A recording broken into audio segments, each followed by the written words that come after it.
სასტრაფოში ყველგან ნაცემი ხალხი იჯდა და ერთი ადამიანი გადმოიყვანეს იმ სასტრაფოდან, რომ ჩემზე უთხრეს ეს ძალიან ძიმეთ არისო და მე დამაწვინეს. გარშემო ყველაფერთან პოლიციელები მიყავდნენ და ამის შემდეგ გავიქი შემე. ჩემი მეგობარი მძგვერდზე იჯდა, ის გადმომეფარა მე. ის რომ გადმომეფარა, იმაზე ეს ხელი მოკიდეს და მუხლზე გადაიტეხეს მაგის ხელი. დავეწყო სისხლდე რა თქმა უნდა, ჩავდიოდა, მოვაწო და დასკი. ყავითი მოიწვიდა. უკვე რომ მივხვდი რომ აი ძალიან შეიძლება მოვეკალი ამ ადამიანს, აი ამ დროს მივაძახე რომ სოზარ სუბარი ჩემი ძმის ნათლიანები.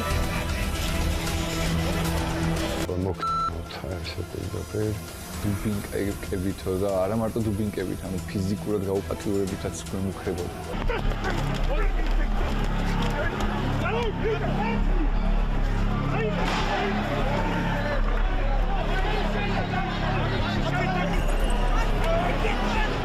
პროტესტის მე-18 დღე დაკავებული 500-ზე მეტი ადამიანი, მათგან 300-ზე მეტი ნაწამები, რომელთაგან 157-ს აღენიშნება ხილული დაზიანებები. სიტყვა წამებას იყენებს ოფიციალურ დოკუმენტებში ომბუდსმენიც.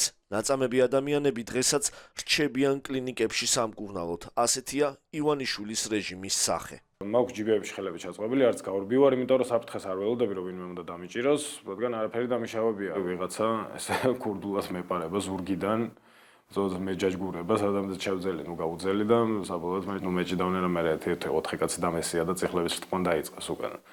აქედან მე გადამათრიეს ქაშვეთისკენ, გზაშიც აი თავში რტყმა დაგინება და შეისეთო შეასეთო, წამიყვანეს იქაც დამაგდეს, მე ქაშვეთთან იქაც მერტყეს. შოთა დიმიტრიშვილი ერთ კვირაში ორჯერ დაიჭირეს. ცემა, ღირსების შელახვა და აბსურდი, რომელსაც სასამართლო ჰქვია, სადაც ახალგაზრდა გოგობიჭებს აიძულებენ დაჭერილებზე დანოსები წერონ. იცრუონ და ამ ყველაფერში როგორც შოთა ყვება, მოსამართლეებიც სიამოვნებით ღებულობენ მონაწილეობას. ჩემ მარჯვნივზის სკრინპოლისერ დამკავებლად ვინც გამოცხადდა მე ჩემი დაავსებს ოქმს და წერს რომ მე ქუშვერის სიტყვებით ვიგინებოდი და ვიყავი აგრესიული. ერთმანეთში ლაპარაკობენ თან რომ ეს უნდა ესე ვქნათ ხო აი რა შვებოდა, იგინებოდა, აგრესიული იყო და მარჯვნივზის ესდები. მარცხნივ არის ტელევიზორი დევს და მთავარი არხია ჩართული რატომღაც რა. და გავხედე ჩემი დაკავების კადრები გადის. და მოსვებნები რომ მეთქი შეხედე. ხა მაგას წერ და პარალელურად უყურებ რომ ეგ-ეგრე არ არის თან. ხო ჯიბეებში მაგ ხელები ჩაწყობილი და არც გაურბივარ, მივსეირნობ ჩემთვის. მაგრამ ნუ არც არაფერი ახლა ყური არ შეუვერტყავს მაგაზე. დილატანტი მატყუარები იყვნენ, რა უბრალოდ სასაცილო იყო ის რასაც უყურებდნენ. სასაცილო ვერ იქნება ახლა როგორ უნდა გაგეცინოს მაგ ყველაფერზე, ხო ძალიან მნიშვნელოვანი საკითხი არის, მაგრამ ნუ კომიკური უეჭველი არის რა. ხო შეხედო ცოტა შორიდან შეხედო კომიკურია სიტუაცია რა. ვიღაცა ტიპი დგას და აბსოლუტურ სისულელეს მაბრალებს და იქიდან ცოტათი თუ ვერ გამოყვა ლაპარაკში, რომ დაკითხვის დროს მოწმე ყველა ეხმარება, ოღონდ როგორი აშკარაა ეს ყველაფერი. იცი რომ ნუ ის წარმომადგენლები თუ პროკურატურის რო ეხმარებიან ეგ გავიგე, რომ რაღაც მაგათში მაგისტვის უხდიან მაგათს. კი, ძირთად გოგოები, ბიჭები, ზოგი რავი შეიძლება ჩემზე პატარა, ჩემ ხელა ხო რაღაც რა, რაღაც ყველა ახალგაზრდა იყო. მე ვისაც შევხვდი, ყოველ შემთხვევაში ყველა ახალგაზრდა იყო. მოსამართლეებიც მათ შორის თუ იმათმა დააგვიანეს ჩარევა, მოსამართლე ერევა ეგრევე რომ აი უკვე გაგცათ მაგაზე პასუხი და სისულელე აუთ რაზე გამცა პასუხი არა, ესა რაღაცა უბრალოდ მოყვა სისულელე. შოთა მეორე დაჭერისას უკვე ხარებასთან აყავთ, რა დროსაც იყო ღირსების შელახვის ფაქტებიც. უკეთებდნენ თავზე სხვადასხვა საგნებს, სათვალეს დასცინოდნენ და ასე შემდეგ.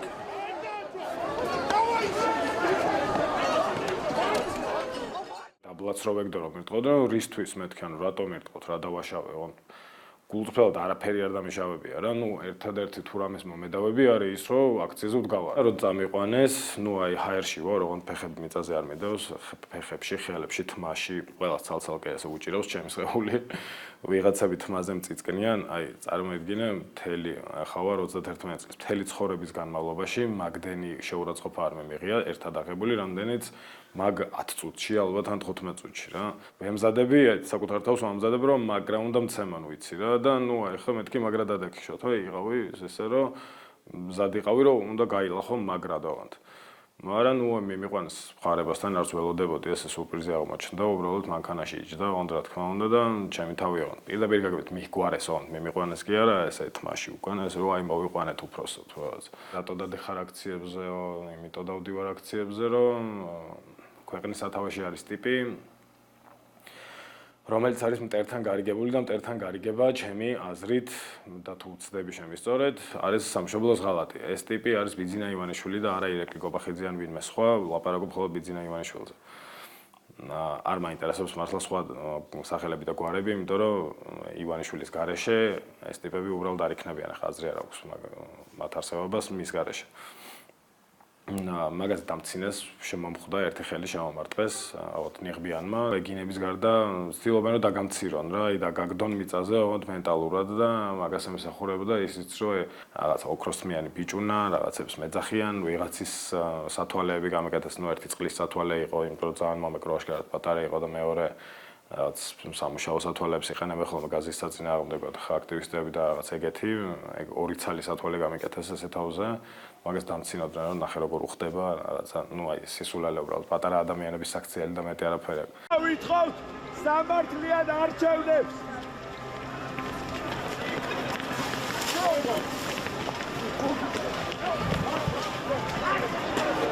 გაუპატიურების მუქარა, კიდურების, ცხვირის, ყბის ძვლების, თვალბუდის მოტეხილობები, ტვინის შერყევა ცემაში. განსაკუთრებული ძალადობა იმ მამაკაცებზე, ვინც გრძელთ მას ატარებს. ამ ისტორიებში განსაკუთრებული სისასტიკე ხარებას სპეცნაზმა 22 წლის დავით აბულაძის მიმართ გამოიჩინა. დათოს სმენისა და მეტყველების პრობლემები აქვს. შესაბამისად, ის ვერ საუბრობდა. ხარებას ხელქვეითებმა ეს არ დაიჯერეს და დათო ბოლომდე სიკვდილისთვის ცემაში გაიმეტეს.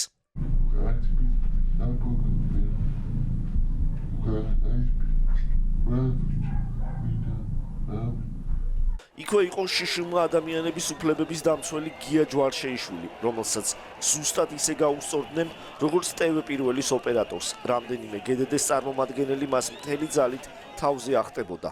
ჩამტრეული ნეკნები, უჭირს სუნთქვა, აქვს ტვინის შერყევა. მთელი ამ წამების ციკლი კარგად ასახა საკუთარ ფილმში სტუდია მონიტორმა. ეს რაზმელები რომ მომცვიდნენ, მე არ გაუწიე წინააღმდეგობა, როგორც უკვე ვთქვი, არც მეგონა რომ დამიჭერდნენ და ხელები აუწიე.